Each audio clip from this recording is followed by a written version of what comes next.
Hello, and welcome back to another story that I wrote. For today, I had a sentence in my head that I wanted to do something with, but as I started writing it, I didn't really know in which direction I wanted it to go. I only wanted to keep it 1 or 2 pages long, but suddenly a whole new world formed inside my head as I was writing this, and this story is now a chapter of a whole story that I'm trying to write. And the first chapter is 4.5 pages, almost 5 pages long. So this video is going to be a little longer today. And it doesn't have a title yet, so I'll just begin.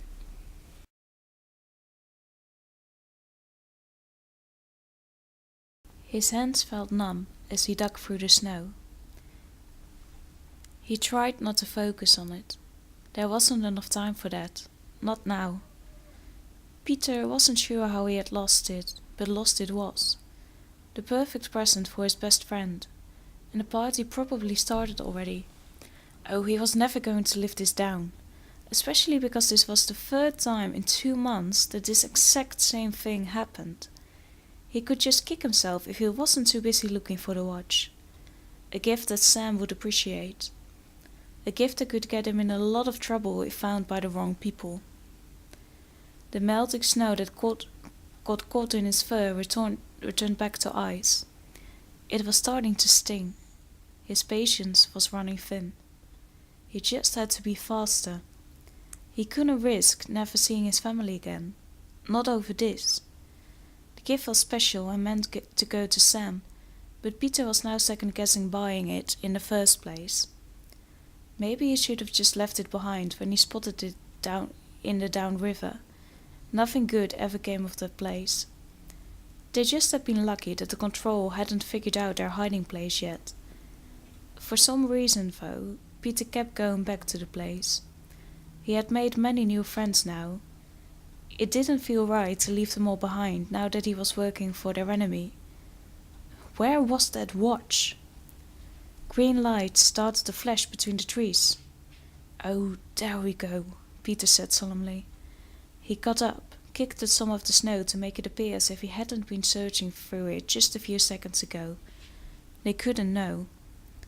The green lights were getting closer, and that was when one of the lights made something light up in the snow, only a few feet away from Peter. The watch. Well, that's just fantastic, isn't it? He said through gritted teeth. They moved swiftly through the forest, barely making a sound, like expected. Peter did nothing. It was a big problem if you dared to make a move after they had decided that you were the target. So he did nothing, and they moved past him. The green lights were still pointing ahead, pointing at the target that was further ahead. Had they not seen him at all? Peter hurried over to put the watch in his pocket. Now all he had to do was stay out of the control's way. He just had to get to Sam's house and get to the party. His curiosity got the better of him, as always. Instead of going straight ahead, he followed behind the control. He didn't have any trouble following them. His eyes were well adjusted to the black of the night, just like theirs.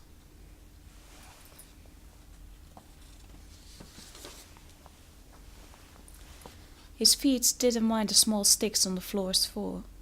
They were used to it. After all, he wasn't the most sophisticated human that walked around the city. He was a lower man, dressed up and acting like a higher man. The control slowed down. Peter didn't. He went around to get a clearer view on the target and the control. Every detail was important when these situations occurred. His eyes widened, his mouth dropped. It was just a child. The young boy was standing in the middle of the circle of control agents. He was holding a stuffed animal by the leg. It almost fell to the floor due to the shaky grip he was holding it with. One of the control agents stepped forward. "What is it exactly that you are doing out here at this time of night?" The young boy swallowed thickly. I do not know, sir." The agent stayed perfectly still. You are not sure why you are out here? The boy shook his head. No. The agent smiled. Now, there is no problem then, is there? The boy didn't reply. He stayed perfectly still. His eyes were trained on the man in front of him. Except that right there is a problem. You see, you aren't supposed to be here, and it is impossible that you do not know this. So I'm afraid that we have to take you with us to— All right, I think that's enough, thank you. Peter stepped forward out of his hiding place. He wore a silly grin on his face, rubbing the back of his head as all heads turned to him. This is all just a big misunderstanding. You are wasting your time, which can happen, so I'll forget about this and I won't report it to the officer. We'll just walk away now. Peter outstretched his hand to the young boy. Come along, I will take you home. Someone stood behind him. A shiver ran down his spine. Yes, can I help you? Who are you? Peter offered the agent his hand. The gesture wasn't returned. All right then, let's not be friends. My name is Edward. Peter Edward Sidney Philosophus, to be exact. He turned around again, not facing the agent. The boy carefully put his hand in Peter's. Now there's a good lad. If you don't mind, gentlemen, then we'll walk out of here and you can continue wasting your time somewhere else. Don't forget that I warned you, though. The officer won't be happy about this. Not one bit, I can tell you. The same agent as before put his hand against Peter's chest, preventing him from leaving. Who are you?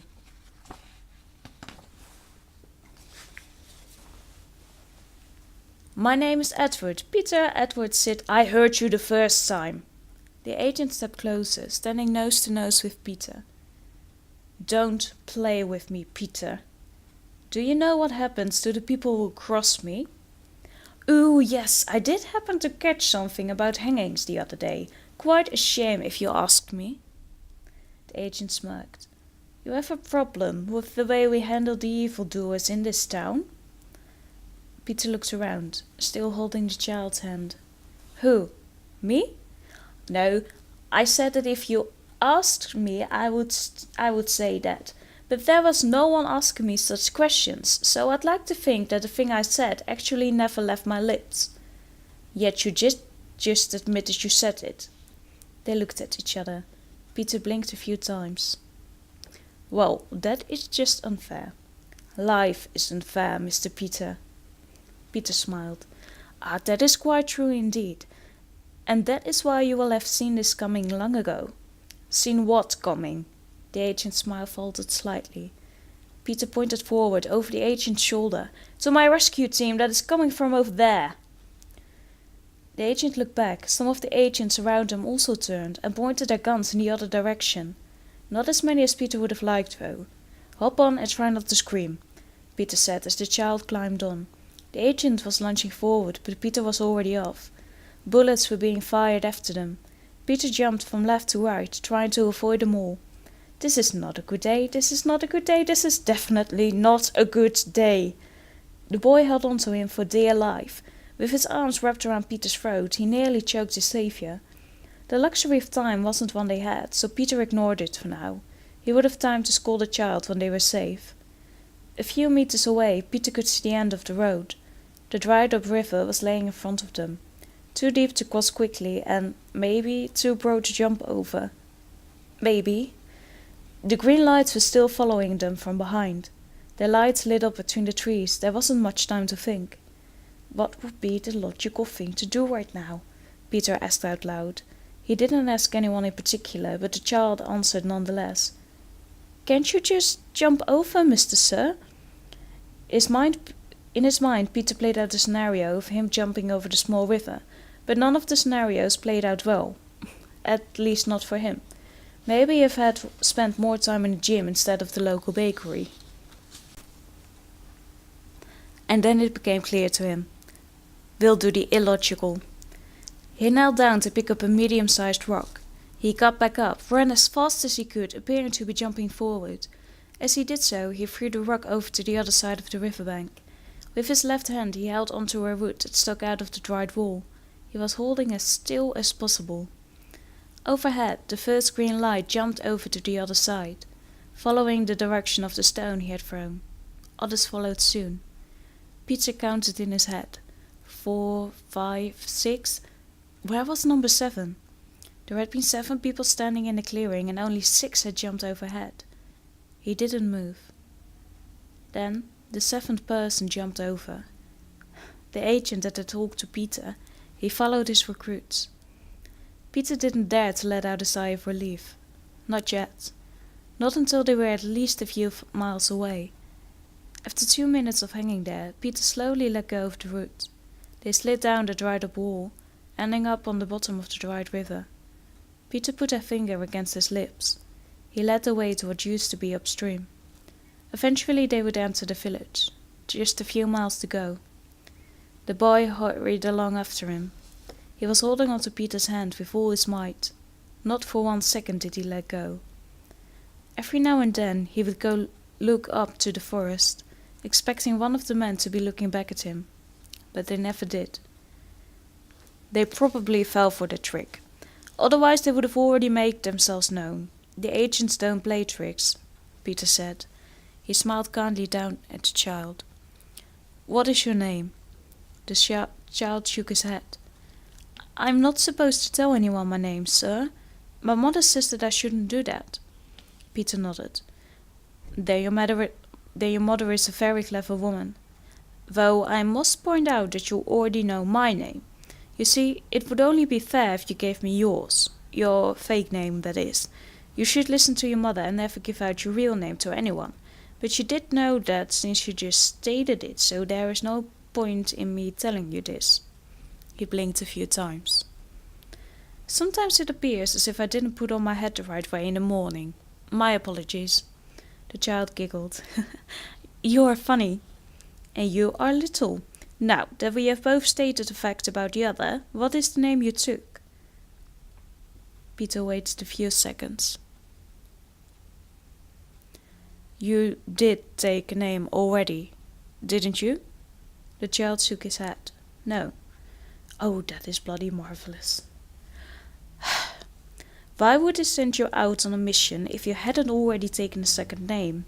That is simply preposterous. Who sent you out? Didn't they know they could have seriously harmed you? Please don't tell me it was Old Man Dingle who sent you away.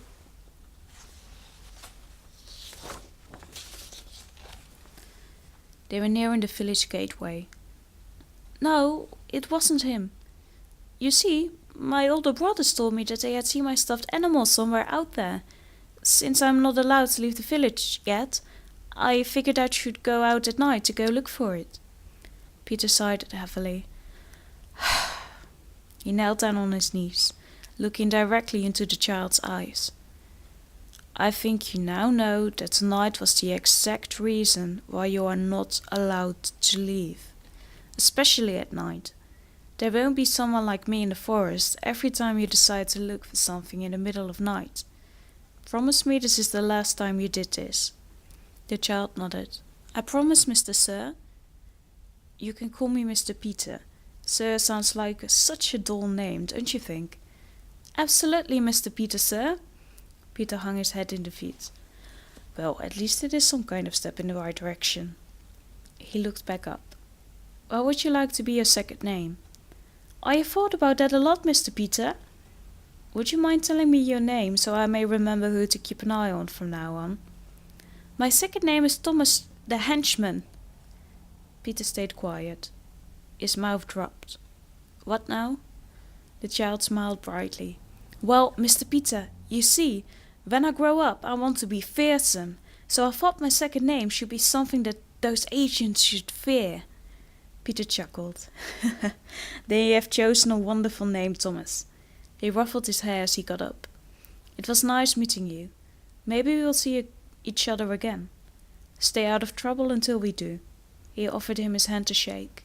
Thomas looked at the hand in awe. Shakily he shook it. He stared after Peter as he left. Thomas didn't enter his village until Peter was completely out of sight. That was a man he would never forget. The man that saved his life.